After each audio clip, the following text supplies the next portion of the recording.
Let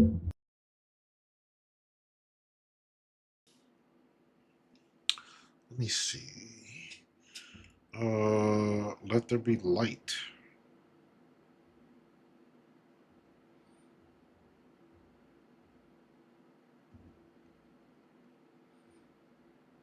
There we go. It's a little bit better. Get a front light real quick. That's even better. What's going on, Dave Money? What's going on, Nina? Still messing around with Streamlabs. Um, I gotta figure this out because I can't play like my intros and my themes. I gotta load them up in OBS now because I'm not using StreamYard. So gotta remember that. You know what? Let me change my background here. Let me see. Browser source. Close up. Main cam. Background studio. Excuse me. What's up, Ian?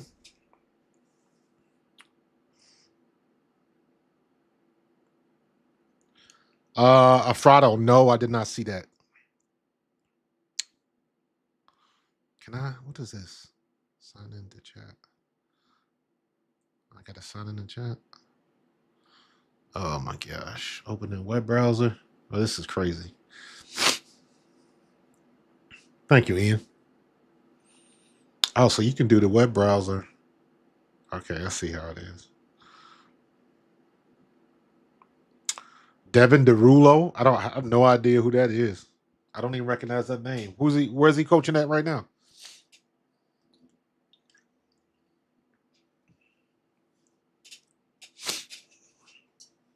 I don't know. But I want to play. But first of all, welcome to the stream. I'm messing around. I'm on Streamlabs right now. I was gonna try to do a dual stream on TikTok, but I've been having issues with damn TikTok, man. TikTok just does not want to work for me. It does not want to let me multi-stream at all. This is a pain in the ass. So I can't get it to work. So I don't know. Um, it has been a pain in the butt, man. Let me see if it'll let me do. No. So, you know what? Let's go with this. Let me see if it's letting me kind of get away with it. I'm dual streaming, but let me see if I can. Let me see if I can put a background to it. Oh, I might be able to do it. Might be able to do it. Hold on, hold on, hold on. I might be able to get away with it. Boom! Look at that. Look at that. Got away with it. All right.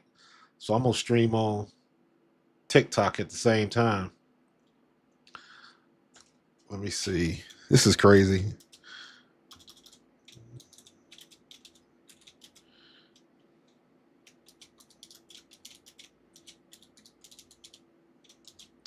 There we go. Is AJ Brown done with Philly? Done with. Done with Philly. Yeah, I'll say that. Done with Philly. All right, bear with me, y'all. Let me see if I can see if this will work. All right, looks like it's working. Looks like I got to open two damn things, but you know, it is what it is, man. I'm not. You know what? Bet this is just how we do it, man. Um. Uh. You know what? I meant to watch the 49ers perspective after the game. Because I thought Robert Saleh was a good coach. I thought he got a bad deal up in New York. Nobody wants to stay in New York, and their management is horrible. And then the whole situation between him and Aaron Rodgers. Aaron Rodgers tried to throw him under the bus. So yeah, Todd Monken seems to be the hot hand right now. Um, but we'll see. Um, we shall see. Devin Derulo. Oh, that's an anagram for Kevin Patullo. That's what.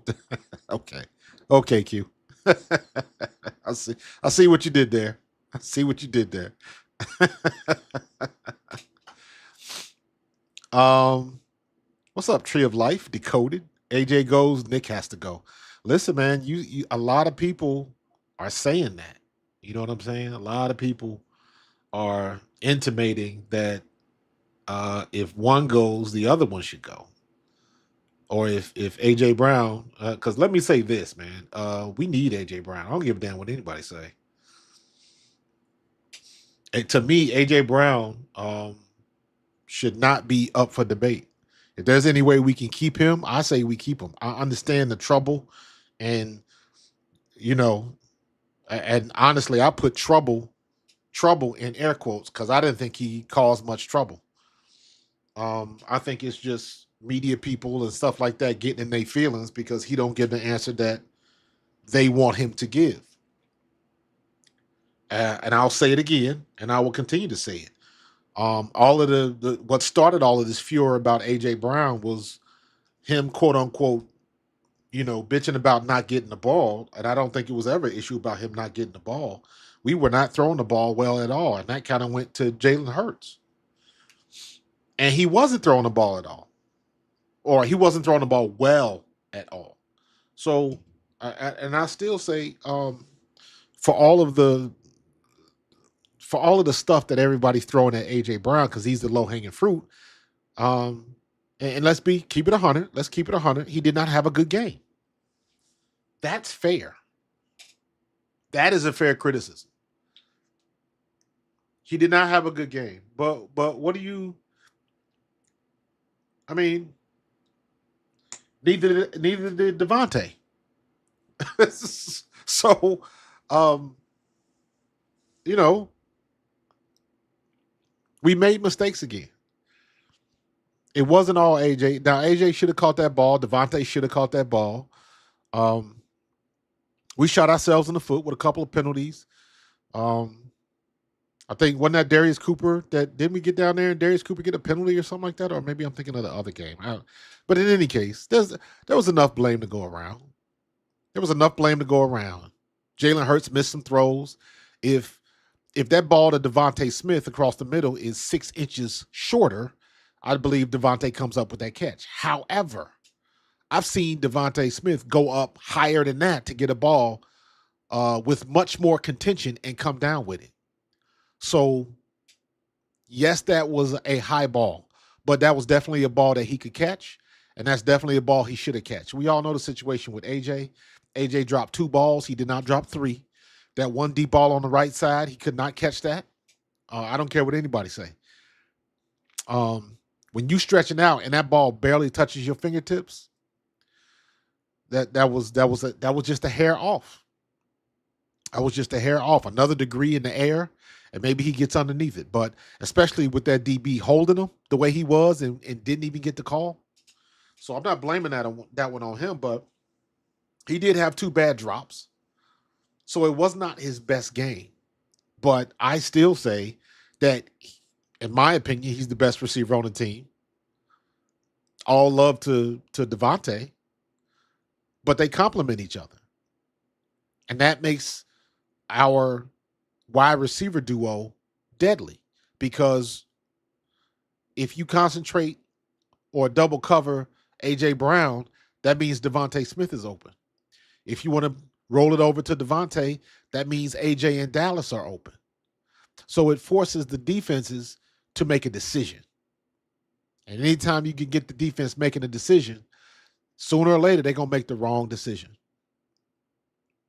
So I know people are tired of AJ. I know you're tired of his tweeting and things of that nature. Get some thick skin is what I tell you, but you're welcome to your opinion. But do not misunderstand. If AJ Brown leaves, that is to our detriment, in my opinion. That is to this team's detriment, unless Darius Cooper is just going to pop out of nowhere and become our version of Puka Nacua. That's what we're hoping for, because you got to replace him in the draft. And how many, dude, you could go down the list every freaking year. How many of these first round draft picks come out these high draft picks from the big schools, and they turn out to be trash. Or at the very best, not what you expected. Or they don't live up to their draft status. We've seen that a bunch of times. They just don't live up to the hype. They don't live up to the first round grade or whatever the situation is. So we got to fill that need because, and this is how I got to think about it. And to me, for me, this is what really puts it in perspective. AJ Jones, I'm getting there. The financial hit from letting AJ Brown walk is phenomenal. And we need to be, if they're going to find a way to get rid of AJ Brown, what that means is whoever is going to take him has to take the contract so they can exercise some of that dead money. I'm under the impression that if another team wants to wheel and deal, there are ways to lessen that blow. But it would have to be from the receiving team. Like, okay, we'll take AJ Brown and we'll pay this much of his contract. We'll take that hit off of you. They're going to have to take some of the financial strain away from Philadelphia. And I don't know if a team will want to do that for a 29-year-old wide receiver who some people think has lost a step. So I don't know what's going to happen going forward. Artie Art on TikTok, who would I like to see as the new OC? I've said everybody's looking at Todd Monken. Heck, I even heard my boy Baldy today, and I trust Baldy. Baldy is somebody that I played with. We played together on the Eagles back in 93 and 94. And I know nobody watches tape like Baldy. And he's tied in with the stuff that he's doing at NFL Network. So when he says Cliff Kingsbury, I know everybody is like, no way, we don't want Cliff Kingsbury. But Baldy gave him a good, he talked him up today on the radio. So I don't necessarily want Cliff Kingsbury, but we need somebody that's got their own mind. And you never know. We talking about we don't want Cliff Kingsbury. You see what he did in Washington. Well, okay. Hell, you saw what Kellen Moore did in Dallas. He took us to the Super Bowl. So different environments can do different things, man. Different environments can do different things. That's what the truly that's what the going speculation is that they're going to try to find a way to make it happen in New England so he can get back with Vrabel. So, Dayball, Brian Dayball, I'm still a big proponent of Eric Bieniemy. You don't come from Andy Reid's tree and have that much success and not learn nothing. You know what I'm saying? So I like Eric Bieniemy and I like his hard-nosed style. I think that would benefit Jalen well. So we still haven't figured that out yet. Yeah, they would be forced to use Saquon. So whoever it's going to be,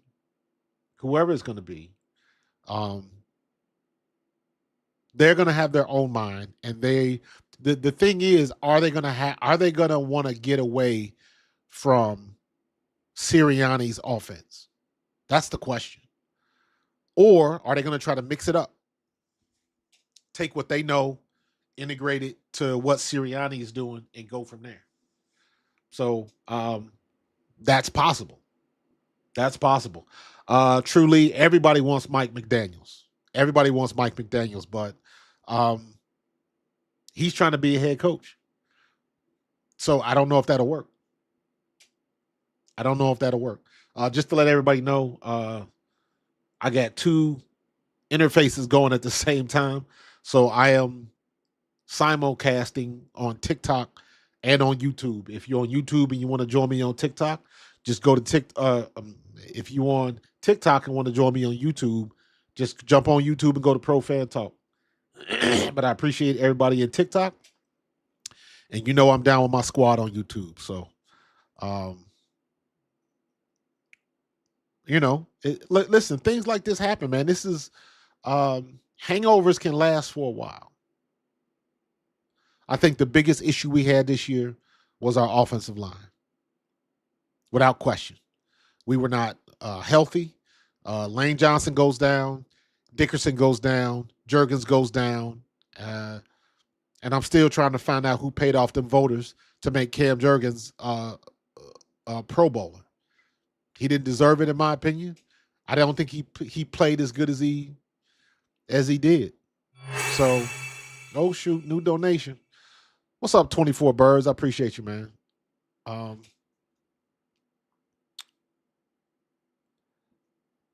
I can't do it. I can't do anything with this. I can't put your chat on the thing. I can't do any of this. This sucks. I gotta find a different way to do this. I have to. Report block. No, I don't want to do that. Yeah, I saw Shady talking greasy. I did see that. I didn't like that at all. But listen, this is the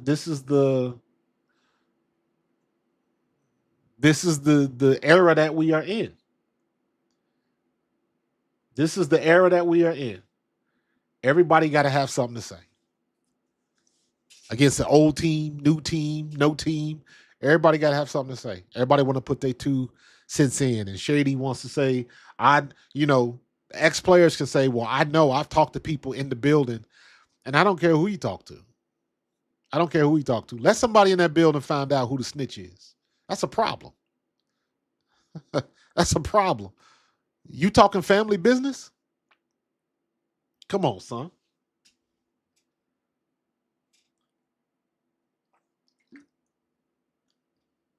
That aspect of pro sports doesn't exist anymore. Keep it in the family. Keep it in the locker room. That doesn't exist. Antonio Brown blew that up way back when he live streamed a post-game speech by Mike Tomlin, unbeknownst to him. When he did that, that was the first leak in the floodgates.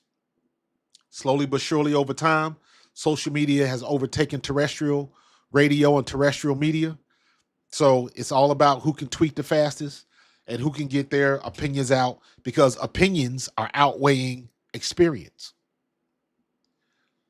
Everybody wants to co-sign with their favorite radio host. Might not know what they're talking about, didn't do their homework, didn't watch film, didn't watch the game. It's all about their opinions and who's got the loudest voice. What the hell if they right or not? It's like nobody even care about that anymore. So, Shady gonna say what he want to say. It is what it is. But, I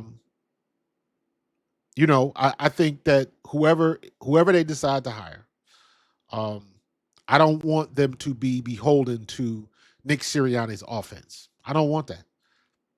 Because if that's the situation, because I can't say that the offense doesn't work, because we went to a Super Bowl and won it. And our quarterback was the MVP. So you can't tell me it doesn't work. But what we saw the other day, it just looks like we were getting out-coached. And I use this example because to me, this is the easiest way to say it. It's like playing your little brother or your little cousin in Madden. They finally learn how to play, but you've been playing for years. You played through college and you sick with it. And just because they're just now learning to play doesn't mean they can beat you. So that's what I think happened with Brian Johnson. That's what I think happened with Kevin Patullo. Kellen Moore put enough of his own spin on it to make it work. What else can you say about it?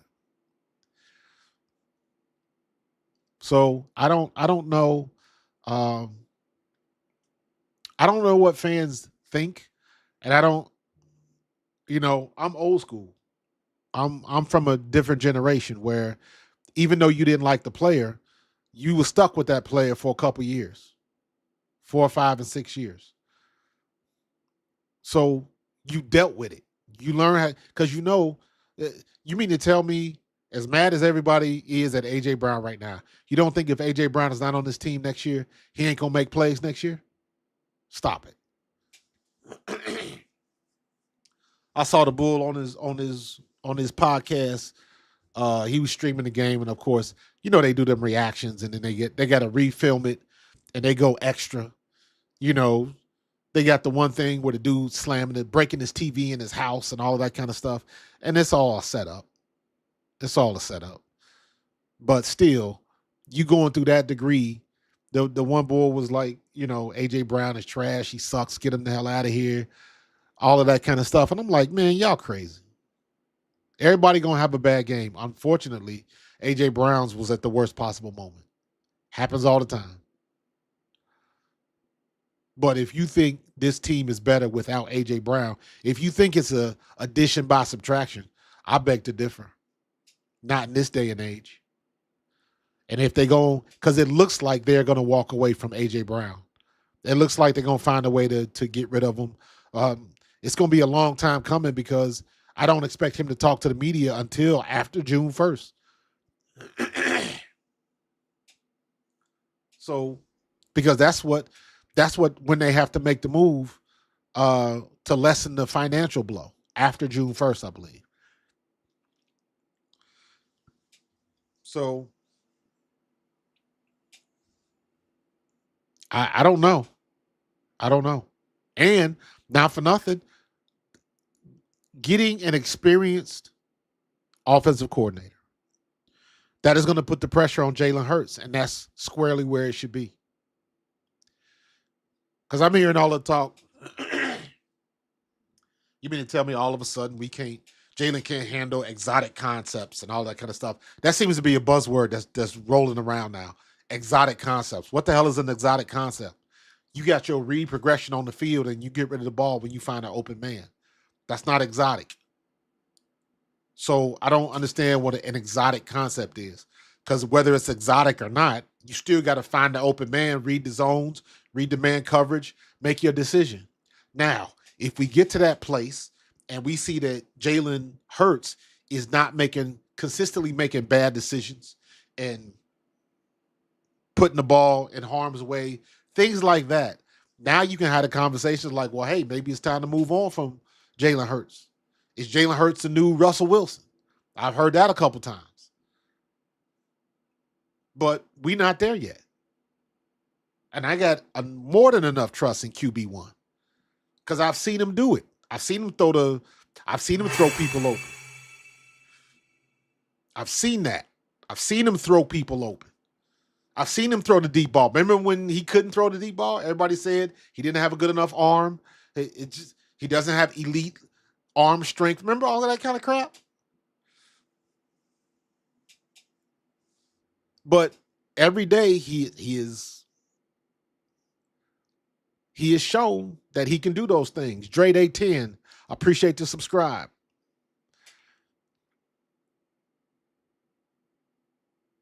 But I've seen enough from AJ Brown to say, I want to keep him on the team. I've seen enough from Jalen Hurts to say, that's our QB1. Find somebody that can coach him and coach him up and put some concepts together that utilize his best assets. Because the first thing people want to do is he can't read this. He can't run those exotic formations. He can't. All of the stuff that they want him to do is all of the style points. They want him to do the same thing that all the other quarterbacks can do. And all of those other quarterbacks doing the stuff that they do have not won Super Bowls. He won the Super Bowl his way. Protected the ball, ran when he had to, and made smart throws and decisions. That's how you win the Super Bowl. If you happen to throw for 300 or 400 yards, to me, that's just gravy. Because I can tell you a whole bunch of people that threw for more yards than that ain't sniffed the Super Bowl. They ain't sniffed the playoffs. Trevor Lawrence is still hunting. He had a phenomenal game the other day, but still came up short. So I don't buy into the way that everybody else is doing it. I don't buy into exotic concepts and this, that, and the third. What you need is a good strategy from your offensive coordinator, period. When you get to that point, if your quarterback can't pull the trigger and is not getting the job done, then you had that conversation. But not after the dude was the Super Bowl MVP. Not no. And I'll say it again. Uh AJ Brown has the NFL record for the most consecutive games where he totaled 125 yards receiving or more. He had like 6 games where he had 125 plus yards receiving. That's an NFL record. Somebody had to throw him the ball. Somebody had to throw him the ball. As bad as we think Kevin Patullo is, at some point, it is player execution failure. As bad as we think Kevin Patullo is, we still had 2 wide receivers that caught for over 1,000 yards. We still had a 1,000-yard running back. And this was a down year. So sometimes it seems like we need to pump the brakes on what we think the problem is. But I want y'all to hear something real quick.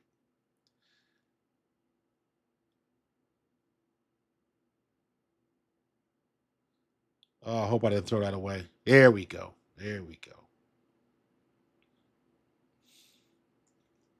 I want y'all to hear this real quick.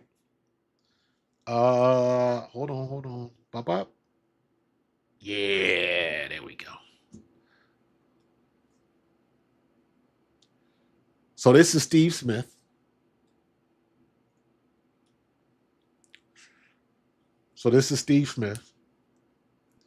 And you know what? Let me just so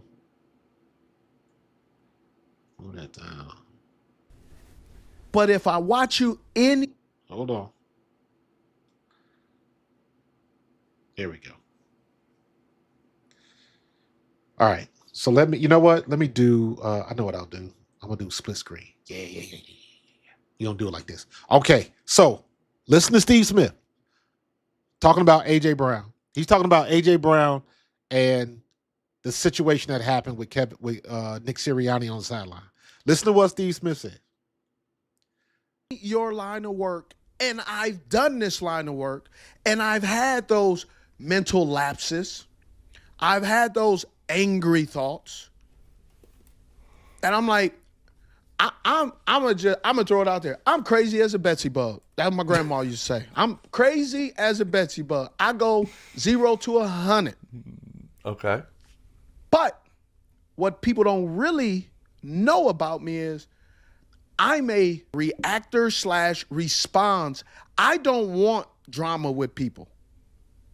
I love just to sit in my little bubble of Smittyville. Yeah. And kind of record at the house with my boys, watch film, and go be dad. Smittyville's a great place. I've been a couple times. It's wonderful. Yes. And you'll be back soon. It's a good hang. It's a good hang. And so I'm just struggling with, you going to tell A.J. Brown after a drop to get off the effing field. Where's that energy when you had pedestrian-like offensive plays the last couple of weeks? You ain't. That's the spot right there. I was wondering about that. I heard Devin Caney's report because she was her and what's the girl's name? The Fox reporter. They were right behind the bench when it happened. So they were right there when it happened. And based on what Dev Caney said, she said they were trying to get him off the field. But Smith brings up a great point. Sirianni was a receiver in college. He played the position. Sirianni was a wide receivers coach in Phoenix, in Indianapolis. That was his thing, wide receivers. So when you When A.J. Brown, being the number one receiver, being a captain of the team, drops the ball, you think he just got some type of, screw it. You think that was A.J. Brown's attitude? No, A.J. Brown was pissed. A.J. Brown is that type of receiver that wants the ball every time in a clutch situation. And he came up short. Don't think for a second that he was not pissed. Yes, he was pissed. And Steve Brown is 100. Steve Smith was 100%. Sirianni should understand that. He should have read the room when you're trying to fuss at somebody to get off the field. Now's not the time. He just cost his team the game. May have cost his team an opportunity to score. And you yelling, talking about get off this. What difference does it make? So you got to read the room, and that's your job as a head coach. So at the time, I didn't think about it like that. But he's 100% right. Because those guys, they don't want to mess up no plays. They don't want to cost their team. That's the last thing they want to do. And he's a captain. You don't think that bothered him? You don't think that bothered him that he probably cost his team the game? So, I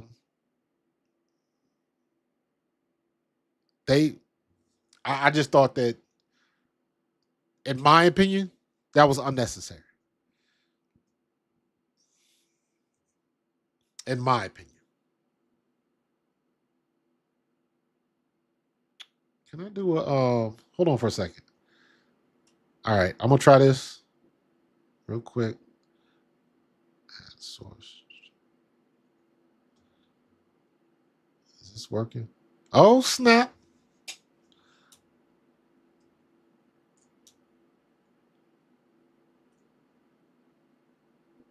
All right, we put the chat up.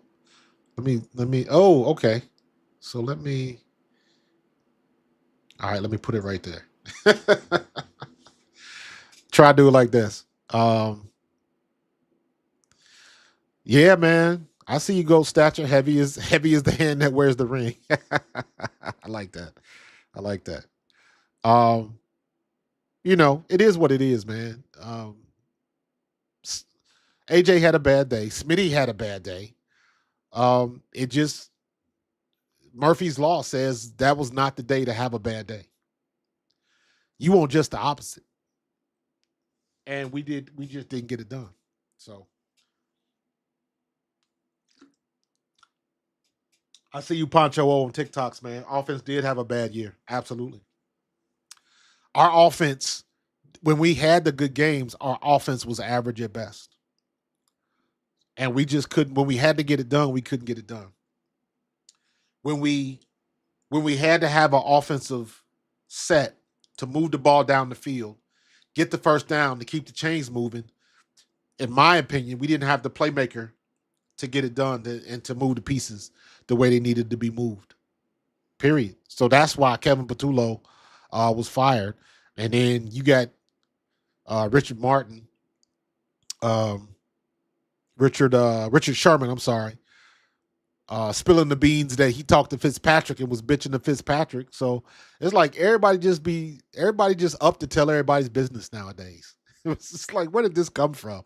Everybody snitching on everybody. It's like, man, just keep your thoughts to yourself. You ain't got to tell on everybody. It's crazy. It's crazy. Wide receivers have to stay in rhythm when the OC is shit. AJ Jones, thank you for the $1.99 super chat, brother. If we trade AJ, what should return look like? I don't know. I have no idea.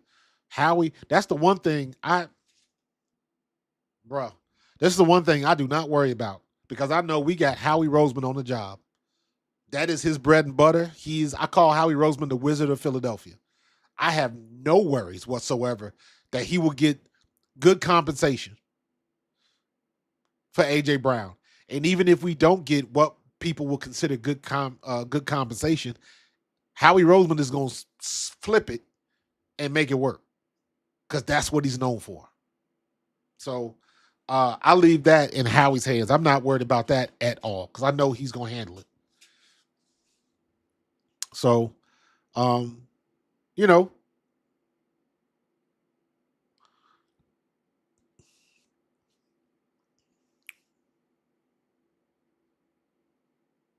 people look at the low hanging fruit with AJ is because he was the captain, because he was the one sounding the alarm. Y'all saw my thing on with what Michelle Smallman said. I'll play that again because I was like, she's dead right. AJ Brown was the one telling everybody from the giddy up, and nobody wanted to listen. We were scraping by with wins, but nobody wanted to listen to him. Where's my hold on.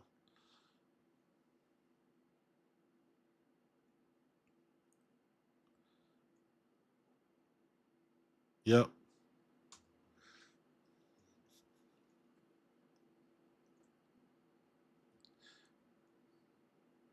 If you have ED, you might need to work on. Well, these ads be killing me, don't they? All right, hold on. I want to go through this.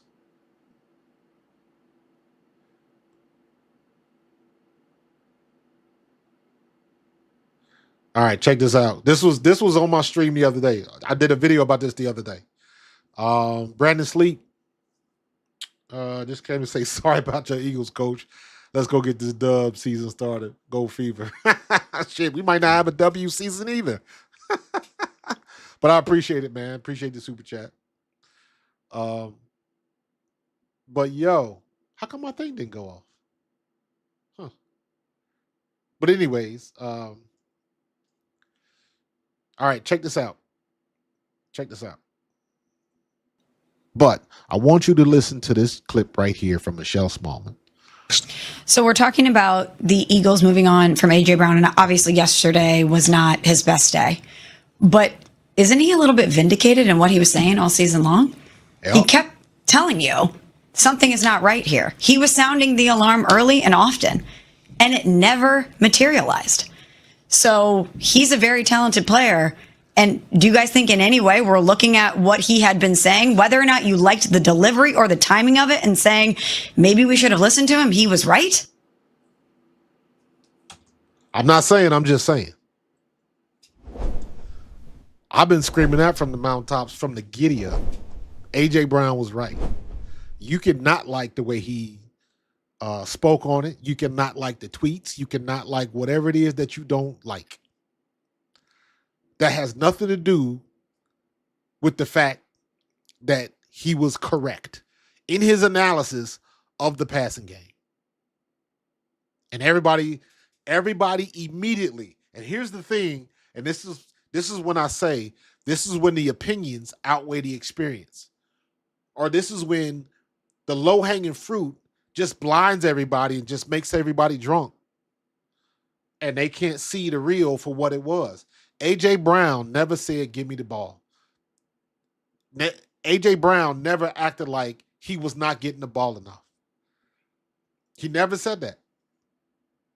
People will insinuate it. And in my estimation, the problem was he never offered any type of rebuttal. The only time A.J. Brown set the record straight was, if you're not from around here, you would not know this, but he called in a radio station. He called in the WIP one day. Sight unseen, because they were talking about him, and he got everybody straight. He was like, man, I don't want to leave Philadelphia. Why y'all talking about that? And everybody was like, well, because you don't talk to the media. And he said, and the reason why I don't talk to the media is because every time I say something, y'all want to take it and run with it with what y'all think I mean. I'm saying what it is, and you still take it, twist it, and run with it. So I don't talk to your media. He called the radio station one time and said that. He's like, I ain't trying to go nowhere. I love it here. And I don't think the situation has changed. However, I think he's gonna try to look for to see if they can trade him. But Howie's not gonna trade him just for no BS. Howie ain't gonna do that. And if he does, I would be extremely surprised because that's normally how he don't operate like that. He don't get down like that. So, yeah, listen, I'm not I don't care what he tweeted. And I'm being honest. I don't care what he tweeted.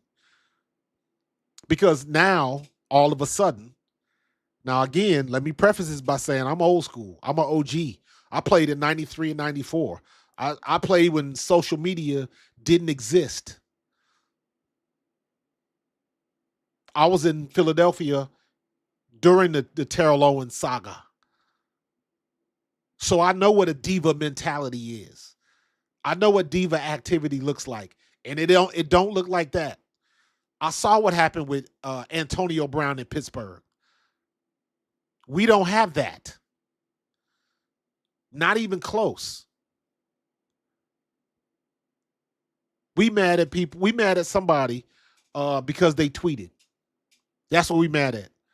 And again, social media has eclipsed terrestrial media, radio, television, the news, ESPN, all of that. Social media has eclipsed that. And the problem with social media is you got too much stuff coming out and nobody does their homework. Nobody vets all of that information. But my point is simply this. I don't care what A.J. Brown tweets. I don't care what he tweets. The only thing I care about is when he steps on the field at the link and handles business. That's all I care about. He ain't out there putting his hands on people. He ain't getting in trouble. He ain't doing drugs. He's not disrespecting the city and putting a black eye on the city. He ain't doing none of that. He ain't at the clubs, at the strip clubs. He ain't doing none of that.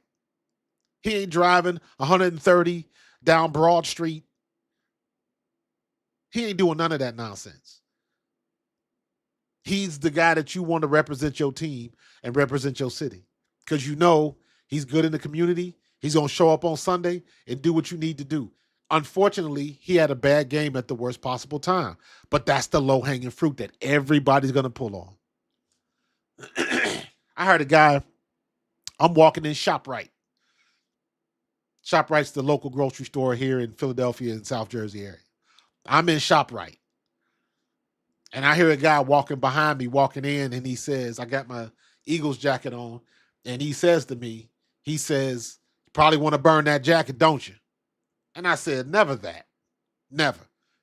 Let's go Birds forever. Everybody get a turn. Everybody get a turn. And that's the thing that people forget.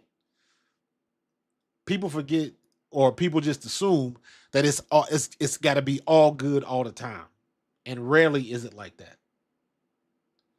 Rarely is it like that. Look at Patrick Mahomes and the shit that he's going through. And guess what? They call Travis Kelce names. You spending too much time with Tay and all of that kind of nonsense rhetoric. And ain't got nothing. Every time that man came to the field. Now, guess what? Travis Kelce has some hellacious drops. Everybody gets a turn. You get a chance, you get a turn to be on the mountaintop, and you get a turn to fall off the mountain. Everybody gets a turn. Nobody's exempt. Nobody's exempt. Everybody was so quick to browbeat A.J. Brown, forgetting the fact that Devontae Smith dropped a couple balls, man. Should have had him. And that's not what we expect.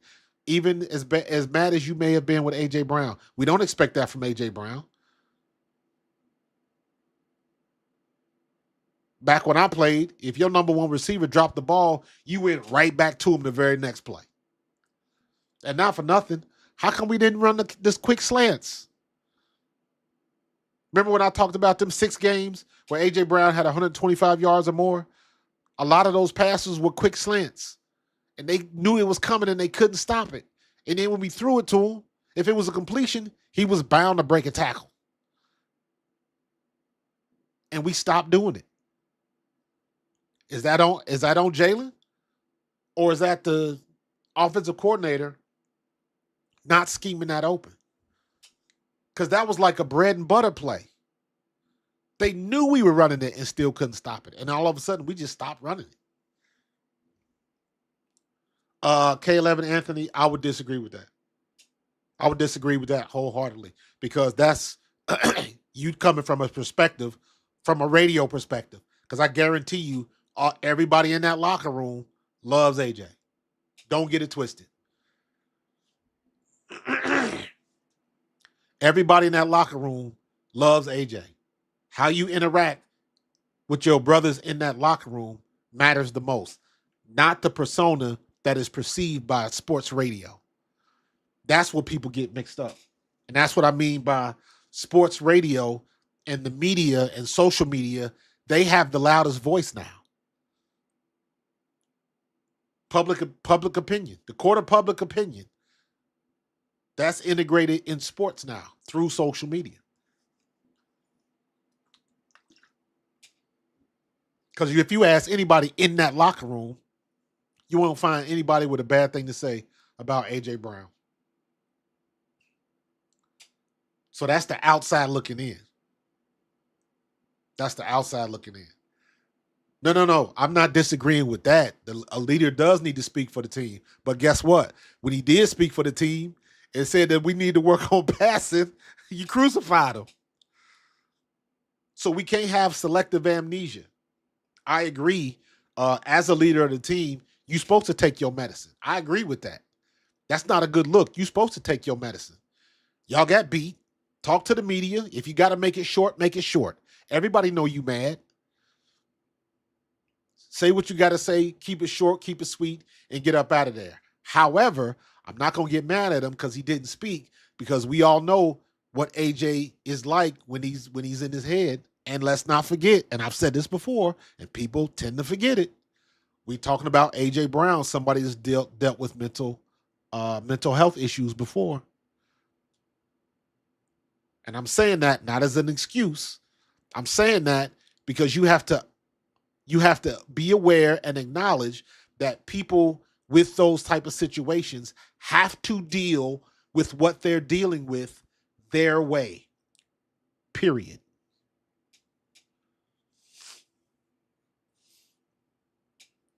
You have to deal with it your way. Period. So everybody's going to feel some kind of way. And you know what? You're welcome to it. Because, y'all know what I say. Opinions are like assholes. Everybody got one. And everybody's not going to be on the same page. But I'll go back to what started this conversation in the first place. Do not get it twisted. This team is not as good without A.J. Brown. I don't believe in that addition by subtraction. Not somebody like that. In my opinion, no. So guess what? I believe that they're going to try to get rid of him, offload him. But if you do that, you better have somebody in-house that can handle that production. Because we're going to be looking and putting it all on Devontae Smith next year. And you know what they're going to do? They're going to slide that coverage over and double team him. And Devontae Smith, I love him, but he ain't breaking too many tackles. So, again, are we going to look at Darius Cooper like he's going to be the next, our version of Puka Nacua?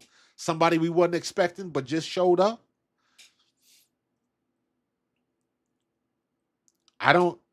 If A.J. Brown wants to leave and Howie Roseman decides to get rid of him, so be it. But if you do that, you better have a plan B. You better have somebody that can pick up that production. You better have another 1,000-yard receiver in here, or the situation's going to be worse.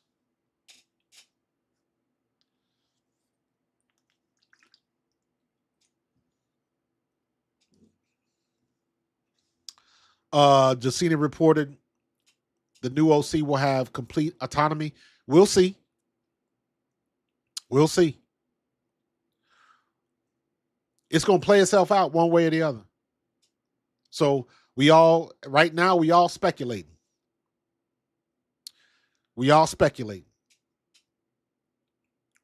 So, um, it is what it is. They gonna make their decisions. They got to make grown folks' decisions. This is why Howie Roseman get paid all that money. So if he gonna try to unload AJ Brown, so be it. Get something good for him. Let's flip it in the draft, and let's go on to the next step. But you better have somebody that can replace that production. Look at all of them. Look at all of the people that we lost on defense last year. This is the best comp I can come up with.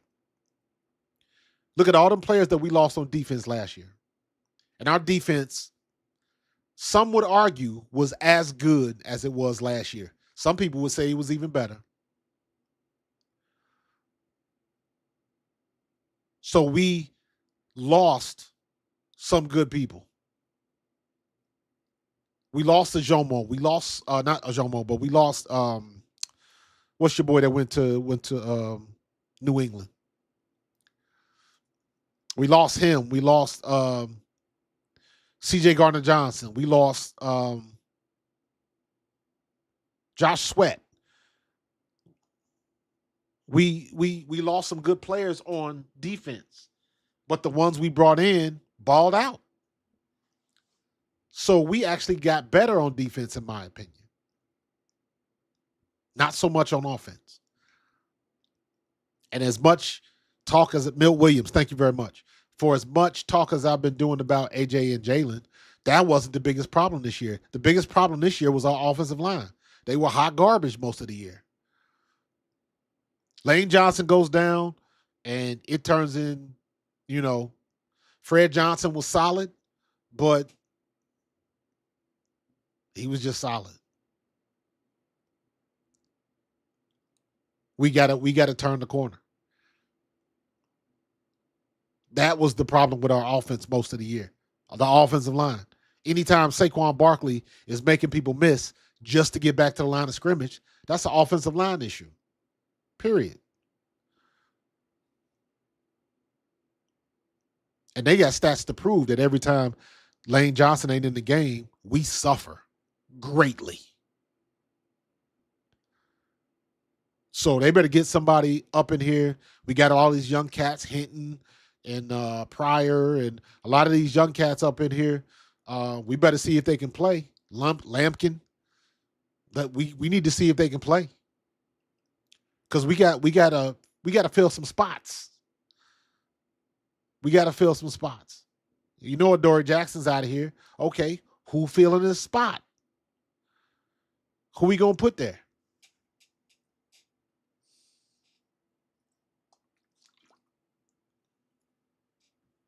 Becton should have never left. But I understand it. Because Becton went and got his money.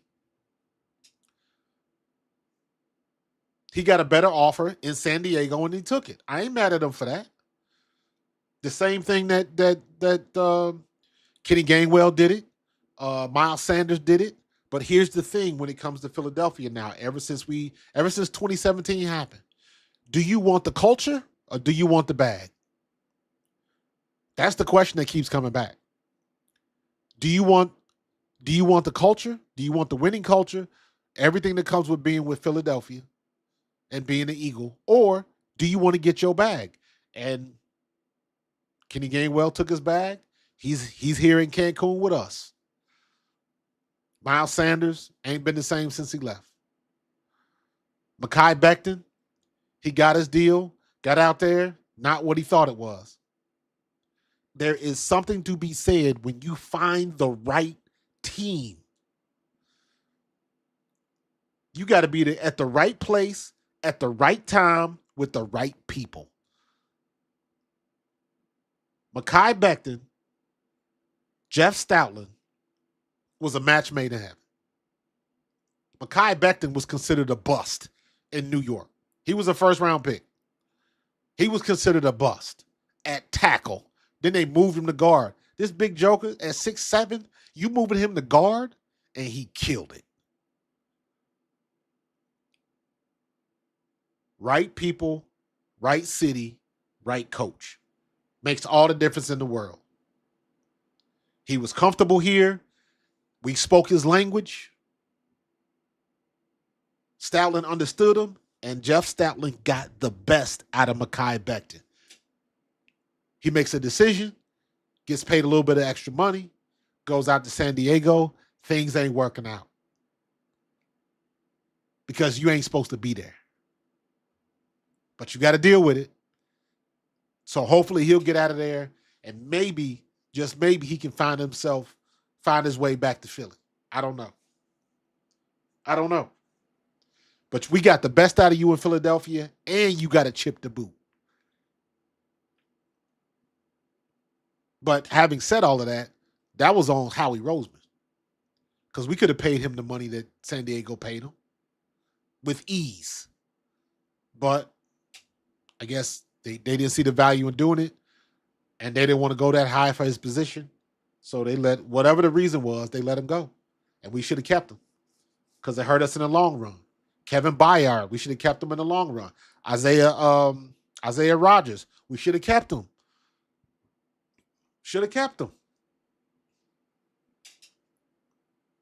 But those are the things that you swing and a miss.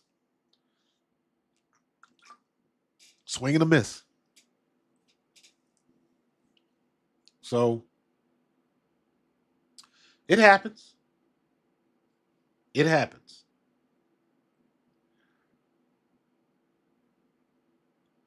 But what are you going to do? What are you going to do? What we're going to do is we're going to wait till next year. We're going to wait till the Super Bowl gets played. Then the drama of the draft starts over again. Who's going to declare? What quarterback is going to go number one? Because whoever's the number one pick is, if they draft a quarterback, if they draft Mendoza, whatever they're going to do, that's a domino effect to the rest of the draft order, all of that stuff. Yep, we could have kept Isaiah Rodgers. Yep, absolutely. Howie still knows we got a Super Bowl window. I expect full aggressive Howie this offseason. Absolutely, man. The Wizard of Philadelphia is going to be at work for sure. A pro, who's your favorite OC? I'm looking at Todd Monken. That's the name that everybody wants. I don't know too much about Todd Monken. I got to do some homework on him, but Todd Monken, Mike McDaniels, but even though I think he's looking for a head coaching job, let me be honest with you. I wouldn't mind Nick Foles. Being like one of the offensive coordinators or assistant coordinator, something like that. Nick Foles or what's his name? What's the quarterback for the Rams? I would not mind that at all. Somebody that's been in the trenches, somebody that knows what a quarterback is thinking. I wouldn't mind that at all. So, but we'll see what they're gonna come up with. I hope they make a decision sooner rather than later. Yep, assistant QB coach. That's exactly what I'm talking about. Absolutely. Kurt Warner. That's what I was trying to think of. Kurt Warner. Thank you, AJ.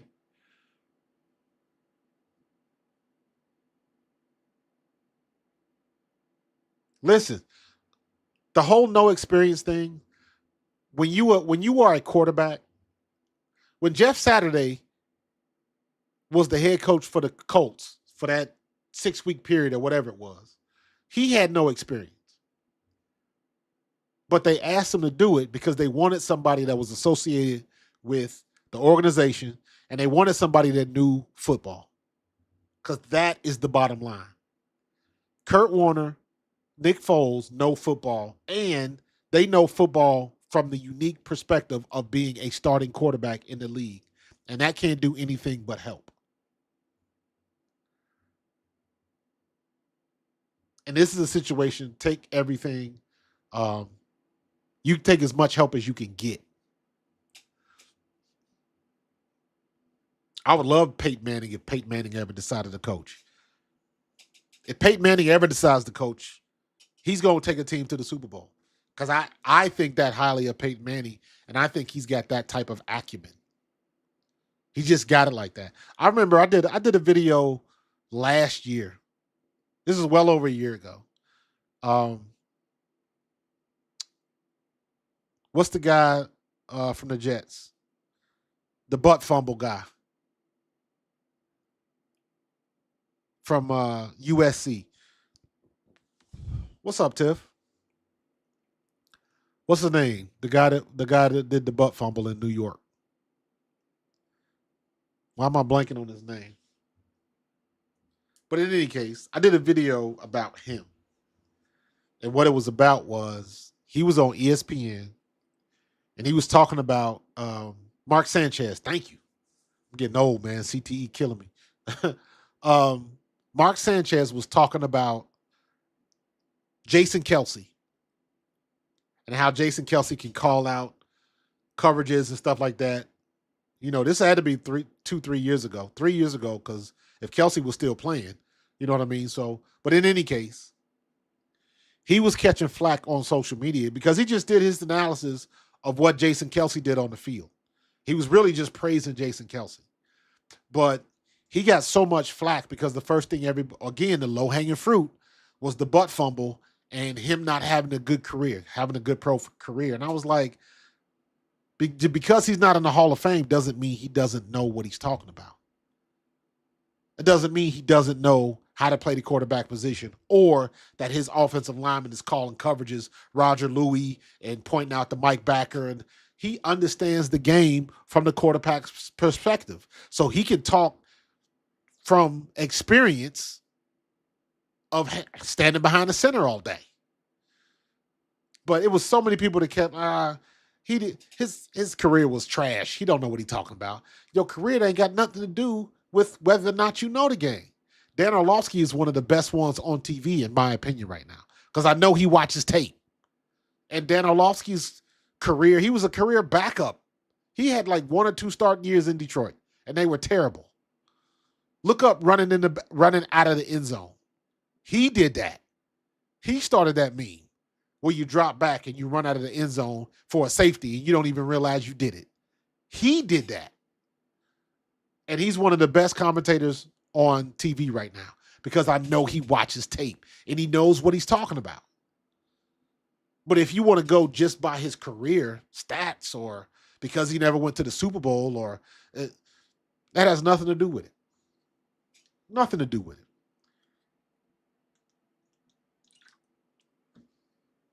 He's another one I would like to see as a coach. Absolutely, I would like to see him as a coach. Coach, consultant, whatever you want to call it. He's somebody I want to see like him and Jalen Hurts in the film room. Just them two. Everybody else out.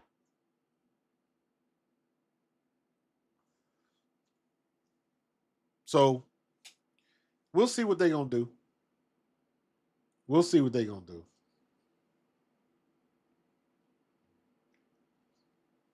Yeah, we know it's Sanchez. Appreciate that. But we just in a situation now where we in a circling pattern and we got to wait around till we get closer to the draft when people start wheeling and dealing and we going to figure out what we going to figure out. So, do I like Chase Daniels? I wasn't crazy about Chase Daniels, but I like watching some of his stuff because I know he watches tape too.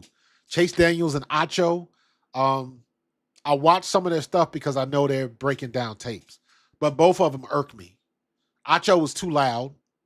It's like he talks at you like he doesn't realize he's going to run out of breath. Like he talks like he doesn't want you to interrupt him. So he keeps going and going and going and going and going and going and going. And he talks fast. But I watch him because he breaks down tape. I know he's watching tape. Chase Daniel is the same thing.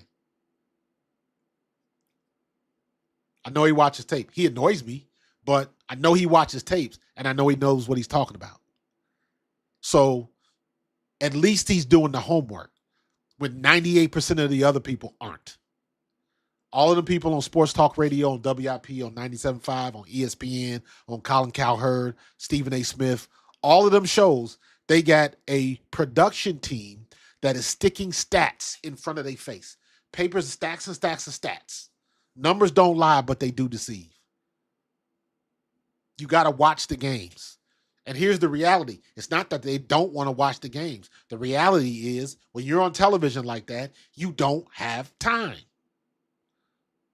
So you got a production team that are printing out stats. They printing out the play sheet. They going through all of that information so they can look like they know what they talking about on television. They don't. They didn't watch the game. They don't know if somebody rushed for 125 yards or if they only rushed for 90 yards and that last 40 or so yards was because you had the mop-up duty in. You got to get some context into that. Numbers don't lie, but they do deceive. You got to do your homework these days.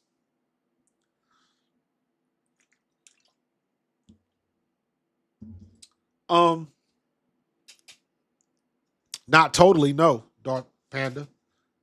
When you're talking about it wasn't completely Patullo's fault, I agree, it wasn't. I got a couple videos that talk about player execution failure.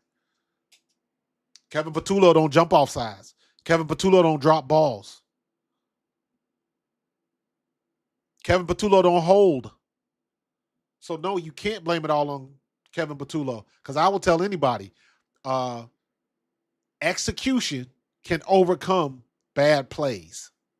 If that's not a great play, but they called it, and everybody does what they're supposed to do, and everybody gets their block, gets their man, the play can still be successful. Where, in my opinion, where Kevin Patullo failed is you can only get away with that for a certain amount of time before the defenses start to catch up. Now you got to outsmart the defense. And that's where I think Kevin Patullo failed a little bit, because not necessarily failed. We came up against better minds, better defensive minds. I say it like this: just because you know how to play chess doesn't mean you're good at it. That's what I look at with Kevin Patullo. He was around, he knows how to play, but there were other people that were just better than he was. They could counteract what he was doing. Remember when Kellen Moore was here? If you rock with me long enough, you know Kellen Moore used to call that play. Brian Johnson used to call that play. The trips left, wide receiver screen left. I used to hate that play because everybody knew it was coming, and we still call it. That's Nick Sirianni's thing, but we couldn't come up with anything better than that. But defenses were ready for it, and defenses recognized it. There was a lot of plays, and this is where the indictment of Patullo, in my opinion, really comes to the forefront, at least how I view it. There were plenty of games this year where we're running plays, and the team knows exactly what we're running. They know exactly what we're running. So I think we were predictable. And something had to change, and he couldn't change it. He couldn't think outside the box, or whatever phrase you want to use. He couldn't do it. He couldn't fool anybody. And then it comes back to, we got to get out there and execute at a high level, because is he going to scheme us open? Is he going, like, it just seemed like the optics are, stuff like that wasn't happening. So it's like 50-50 in my book, because at the end of the day, I don't care what play you call. If the offense executes, if the guys on the field execute the way they're supposed to, it don't matter what you call. I tell that story all the time. When I was in college, I was the man in college. I was the greatest 1AA rusher in history when I left college. Everybody knew I was getting the ball, and they still couldn't stop me. They could not stop me. So this is the same type thing. When you have when you know A.J. Brown is getting that quick slant, you can't stop him. If the offensive line could block, if Saquon gets to the second level, he gone. And you can't stop him. We couldn't do that this year. We didn't have the horses to do that. And the horses we had was hurt on that offensive line in the trenches where it matters the most. We did not play up to par at all.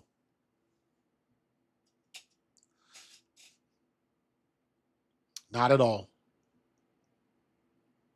So, we still got to the promised land. We still in the Super Bowl window. We made it to the Super Bowl 2 out of the last 4 seasons. There's something to be said for that. We've been to the playoffs every year since Sirianni's been a coach. And people want to throw that away again because they're looking at the low-hanging fruit. And people got to remember, man, if the fruit is hanging low or done falling off the tree, if you eat too much of it, you will get drunk and you can't think straight. Hello. Got to do your homework. That's why I do all of the film studies that I do, because I want to know what really happened. That's why I had to pump the brakes on all of the Kevin Patullo hate. Because I was like, the film I just watched, it ain't Kevin Patullo's fault. When we lost that game in Dallas, that wasn't Kevin Patullo's fault. That was one of the best games. For whatever reason, we couldn't hang on to the ball. Devontae Smith fumbled. I believe we had a punt return fumble. Like, we gave the game away. Again, that wasn't Kevin Patullo's fault. So you got to be balanced and at least fair in situations like that. Do I think Kevin Patullo got outclassed in some games? Absolutely. And ultimately, it cost us at the end game in the playoffs. But his play calling wasn't the cause of some of the issues. Now, when we had them games where we had a good first half and couldn't do jack in the second half or vice versa, now I'm looking at Patullo like, I don't know what the problem is, but it's your job to figure it out. Your job to figure it out. I knew he was in trouble when Jalen Hurts had 91 yards passing at halftime. Going into the fourth quarter, he had like 106. It was like, what's going on? How come we can't get the ball downfield? We're like, what are we calling? What is the defense doing? Is their defense that good? No. And that's when you get into them conversations about variety, being predictable, all of that type of stuff. That's the way it was. And this is what happens because this is a results-based business. Is and always has been. If you don't get results, they will promote you to fan. So, but it's all good. I see you over there, Bulldog, on TikTok talking about cry Eagles cry. It's all good, though. Talk your talk. We lost. Talk your talk, man. It looked like the Chargers game. Yeah. But, I mean, and guess what? What happens next year if we get the same results? Well, then Nick Sirianni getting fired. So Nick Sirianni is already in the hot seat, whether they look at it like that or not. If we have the same result next year, Nick Sirianni he's out of here. So, they got plenty of time to get it right. Plenty of time to get it right. We still got a great running back. We still got great receivers. We still got a great quarterback. Offensive line, judgment is out on that. Until we figure out if Cam Jurgens is hurt, what he can do next year. It starts and stops with our offensive line. We got to be able to win in the trenches. That makes all the difference in the world, man. So, what's up, Sigma? Sigma versus the haters. What'd you say? I can't read the rest of you. That's your tweet. Yeah, Brian Johnson. I don't know what Brian Johnson's deal was. One day we'll get a 30 for 30 and we'll get his perspective on that, because I don't think Brian Johnson was as bad as everybody said it was. I think he was trying to run Nick Sirianni's offense. He was like, what is this madness right here? So, it is what it is. So, Bulldog said, my tears taste good. Hey, man, it's all good, man. It's all good. It's all good. Yes, sir, Bob. On TikTok. Yeah. Listen, man. Nothing beats a Jet 2 holiday, bro. We on the beach in Cancun. I had my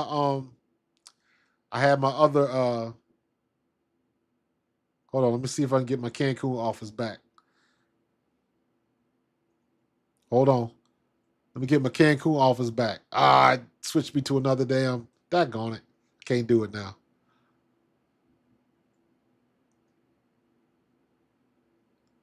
I had it. Daggone it. I had it for a minute. Wing, five wing, background studio. Yeah, I'm gonna let Sleeping Dogs lie.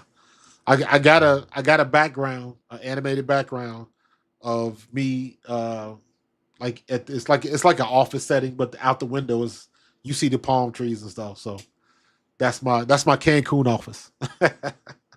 so yeah, man, we in Cancun, we chilling, we watching. That's the way it goes. That's the way it goes, man. Nothing beats a Jet 2 holiday. So we had our opportunities and we couldn't come up with it when it mattered the most.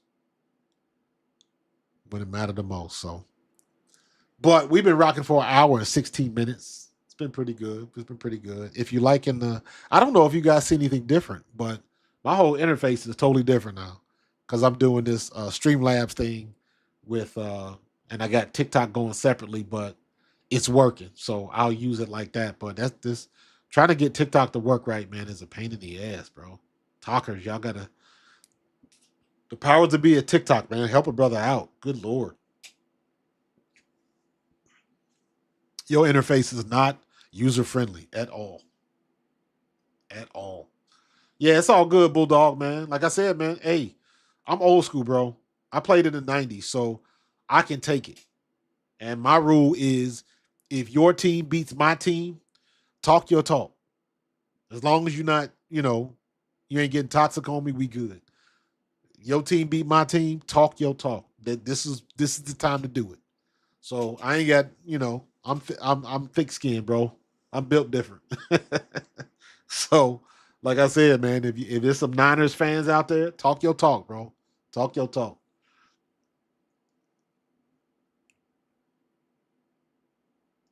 Yeah, Brian Johnson was Jalen's. Everybody I was one of the ones I was like, oh, this is gonna be good. Jalen Hurts with a homeboy that's one of his coaches. Are they about to light it up? Nope. But I don't know if it was Nick Sirianni's offense just hamstringing folks. I don't know what it was, but it didn't work.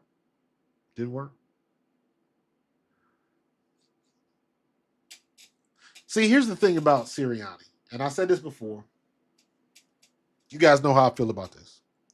And as a player, I immediately picked up on this. As a former player, I picked up on this. When we lost to Tampa Bay and Fletcher Cox was giving his last speech to his team, and he said what he said about Nick Sirianni, I was like, hold on. He didn't have to say that. He really didn't need to say that, but he said it. Unprovoked. And when he said that, I was like, must be something there.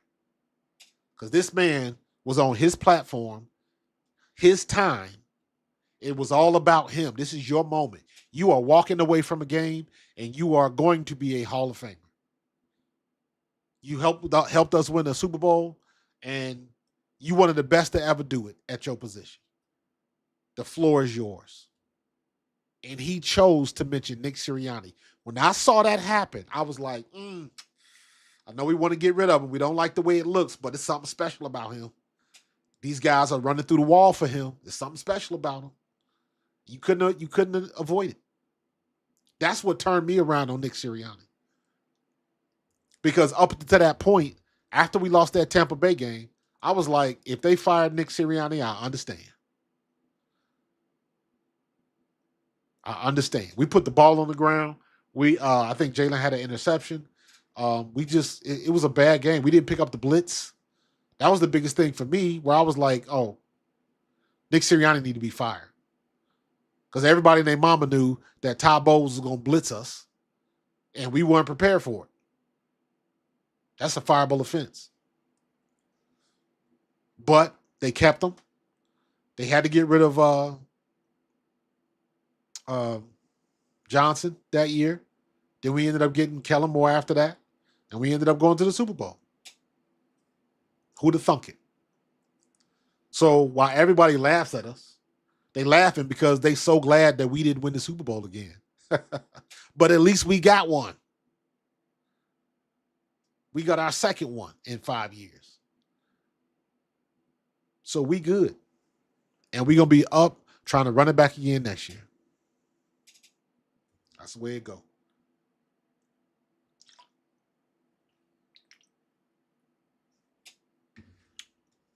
Yeah, but we on vacation. We in Cancun. We in Cancun right now. I'm gonna go sit out on the beach, get me a Mai Tai, and order me a conch salad, and we'll be good. So, but yeah, I'm about to get out of there, man. We've been rocking, man. I rock for another 10 to 15 minutes. It's 1:21, so almost an hour and a half, man. But we've been doing it good. Still trying to get used to these interfaces. I guess I can't integrate TikTok Live and this Streamlabs at the same time. I'm just gonna have to continue to do this workaround and just try to find a way to make it work. But I wish I could get some of the chats on screen. That's the only thing that I can't figure out how to do in Streamlabs. But yeah, I'll figure it out. I will figure it out. But I'm about to get out of here. It is 10 o'clock. I'm going to mess around with my MetaQuest for a bit. I'm going to watch a little film. And, yeah, get ready for the day tomorrow. So, hope anybody out there with Verizon, I hope you still got your service. Verizon was on the struggle bus today, from what I heard. So, everybody on TikTok, I appreciate you. I appreciate you. Damn, I got almost 2,000 hearts on TikTok. That's what's up. That's what's up. I got I got 1,500 likes. No, I got 1,969 likes, and I have 1,500 total viewers on TikTok. That's what's up. That's what's up, TikTok. Make sure y'all TikTokers come on over to YouTube and join Pro Fan Talk. Make sure you do that. So, but all right, Tiff, go back and rewatch. We'll be back in the business.